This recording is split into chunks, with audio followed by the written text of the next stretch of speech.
Assalamualaikum warahmatullahi wabarakatuh. Alhamdulillahirabbil alamin. Wassalatu wassalamu ala asrofil anbiya'i wal mursalin wa ala alihi wa sahbihi rasulillahi ajma'in. Amma ba'd. Perkenalkan, nama saya Tiara Rahmadia Fitri dengan NIM 2414040040 dari program studi Tadris Matematika UIN Imam Bonjol Padang. Pada video kali ini saya ingin membuat kesimpulan pada mata kuliah Tafsir Tarbawi dengan dosen pengampu Bapak Zulheldi MAG dan Bapak Ibn Jadi MAG mengenai tafsir Quran surat Al-Muddatsir ayat 30 sampai 31. A'udzu billahi minasyaitonir rajim. Bismillahirrahmanirrahim.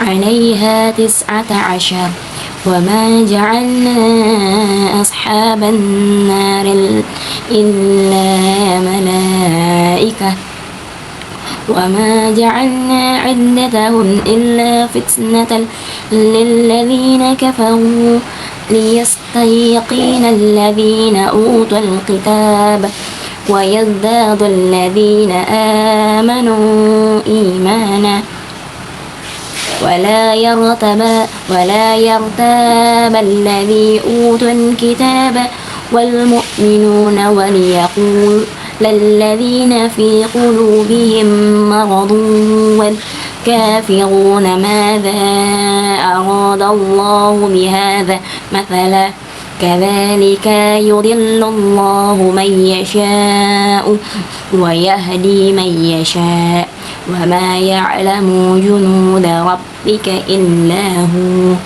وما هي إلا ذكرى للبشر, yang mana artinya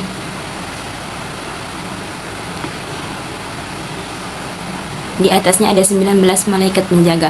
Kami tidak menjadikan para penjaga neraka kecuali para malaikat, dan kami tidak menentukan bilangan mereka itu kecuali sebagai cobaan bagi orang-orang kafir. Yang demikian itu agar orang-orang yang diberi kitab menjadi yakin, orang-orang yang beriman bertambah imannya, orang-orang yang diberi kitab dan orang-orang mukmin itu tidak ragu, serta orang-orang yang dalam hatinya ada penyakit, dan orang-orang kafir berkata, apakah yang dikehendaki Allah dengan bilangan ini sebagai suatu perumpamaan? Demikianlah Allah membiarkan sesat orang-orang yang dikehendaki berdasarkan kecenderungan dan pilihan mereka sendiri, dan memberi petunjuk kepada orang-orang yang Dia kehendaki berdasarkan kesiapan mereka untuk menerima petunjuk. Tidak ada yang mengetahui bala tentara Tuhanmu kecuali Dia sendiri. Ya, neraka Sakor itu tidak lain adalah peringatan bagi manusia, yang mana di atas neraka Sakor ada 19 malaikat penjaga yang siap siaga mengawasi penghuninya. Mendengar penjaga Sakor ada 19, mereka menunggu 19 orang kaum musyrik dengan angkuhnya menyatakan akan mengalahkan 19 penjaga tersebut. Dan yang kami jadikan penjaga neraka itu hanya dari malaikat yang sangat kuat lagi kasar serta patuh kepada Allah. Dan kami menentukan bilangan mereka yang 19 itu hanya sebagai cobaan yang dapat menyebabkan kesesatan bagi orang-orang kafir yang menganggap sepele jumlah tersebut. Di sisi lain, agar orang-orang yang diberi kitab menjadi yakin karena bilangan tersebut sesuai dengan apa yang termaktub dalam kitab suci mereka, dan agar orang yang beriman bertambah imannya, dan agar orang-orang yang diberi kitab serta orang-orang mukmin itu tidak ragu-ragu, dan agar orang-orang yang di dalam hatinya ada penyakit dan orang-orang kafir berkata, apakah yang dikehendaki Allah dengan bilangan ini sebagai suatu perumpamaan, sesuai dengan ayat sebelumnya tadi. Demikianlah Allah membiarkan sesat orang-orang yang Dia kehendaki dan memberi petunjuk kepada orang-orang yang Dia kehendaki pula. Dan tidak ada yang mengetahui bala tentara Tuhanmu kecuali Dia atau Allah itu sendiri, dan Sakor itu tidak lain hanyalah peringatan bagi manusia. Asbabun nuzul dalam Quran surat Al-Muddatsir ayat 30-31, yaitu ayat 30-31 dalam Quran surat Al-Muddatsir turun berkenaan dengan reaksi kaum kafir Quraisy terhadap berita yang dibawa oleh Rasulullah SAW saat Nabi menyampaikan bahwa jumlah malaikat penjaga neraka itu ada 19. Kaum Quraisy tidak menerima informasi tersebut dengan serius. Mereka mengejek, meremehkan, dan mengolok-olok wahyu itu. Lalu beberapa tokoh Quraisy seperti Abu Jahal dan Abu Ashhad Al-Jumahi berkata bahwa jumlah 19 itu terlalu sedikit. Abu Jahal berkata bahwa 2 orang dari mereka sudah cukup melawan satu malaikat. Sementara Abu Ashhad yang merasa dirinya sangat kuat dengan sombong berkata bahwa Ia sanggup kok menghadapi 10 malaikat penjaga neraka tersebut. Sikap mereka menunjukkan kesombongan, kebodohan, dan ketidakmampuan memahami hakikat-hakikat malaikat tersebut, dan yang masing-masing memiliki kekuatan yang luar biasa jauh melebihi manusia. Dengan sikap tersebut, Allah menurunkan ayat 30-31 untuk membantah ejekan mereka dan menegaskan kemahakuasaannya. Lalu melalui ayat ini Allah juga menjelaskan bahwasanya jumlah 19 itu bukan angka yang sembarangan, tetapi ketetapan Allah yang memiliki hikmah yang besar. Angka tersebut dijadikan ujian bagi orang kafir agar tersingkap akan kesombongannya. Menguat keyakinan ahlul kitab yang sudah mengetahui informasi serupa dalam kitab sebelumnya, dan juga sebagai penambah iman bagi orang-orang mukmin yang menerima wahyu dengan hati yang bersih. Dengan demikian, ayat ini bukan sekedar menyebut angka, tetapi menjadi tolak ukur antara hati yang sombong dengan hati yang tunduk kepada kebenaran. Selanjutnya, nilai-nilai terbawi atau nilai pendidikan dalam Quran surat Al-Muddatsir ayat 30-31. Yang pertama yaitu iman kepada hal-hal yang gaib. Ayat ini mengajarkan pentingnya mempercayai hal-hal yang gaib seperti malaikat yang tadi dan ketetapan Allah. Manusia tidak bisa mengukur hal-hal gaib dengan logika yang sebatas. Iman yang benar adalah menerima apa yang datang dari Allah meskipun tidak terlihat oleh panca indera. Yang kedua yaitu bahaya kesombongan dalam mencari kebenaran.